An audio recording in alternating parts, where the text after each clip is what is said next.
She enjoyed watching old movie musicals starring famous singers like Judy Garland, and also listened to all the popular songs of the 1990s and early 2000s. Her favorite singers were Mariah Carey and Whitney Houston, two artists known for their powerful voices. When Ariana sang her favorites, though, she didn't sound like most kids her age. Sometimes, as she sang with the car radio, her mom had trouble telling which voice was Ariana's and which was the professional singer's. Ariana already had her eye on a career as a performer. She watched shows on Nickelodeon, a cable network for kids, and wanted desperately to be a part of them. When she was 4 years old, she called the network's office and asked how to get on the shows. The person she spoke with told her she needed an agent. Even without an agent, people were starting to notice Ariana. She played Annie in the musical Annie at a community theater when she was just 8 years old, then also appeared in The Wizard of Oz and Beauty and the Beast at that same theater. Around that time, Ariana's parents separated. It hurt Ariana to see her parents break up, but she had support from her mom, Frankie, and her beloved grandpa and nonna, the Italian word for grandmother.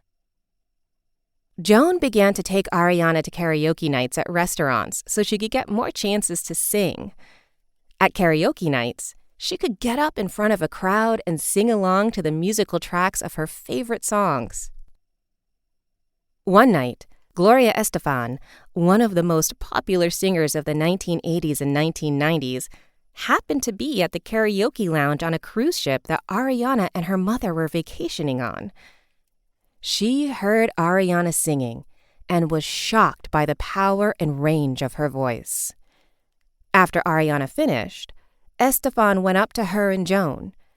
Estefan told them that Ariana should try to become a professional singer because she had an amazing voice.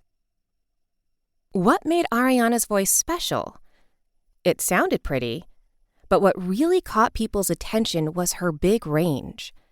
That meant that she could easily sing very low notes and very high notes in a strong voice. Ariana could even sing in what people call the whistle range. That describes notes so high, most people can only whistle them. It is very rare that people can sing in the whistle range as well as Ariana does. Ariana also had learned from listening to her favorite singers, Whitney and Mariah, how to use her power and vocal range to show emotion by adding extra notes to a word in a song or holding a note longer than expected. That made her sound like a much more experienced performer. In 2008, Ariana got her big break. A new Broadway show called 13 the Musical was looking for young actors. The show was about the lives of 13-year-olds, and the producers were planning to cast real teenagers for all the roles. Even the orchestra would be all teen musicians. Ariana and Aaron Simon Gross, one of her closest friends, were among the many young performers who auditioned, and they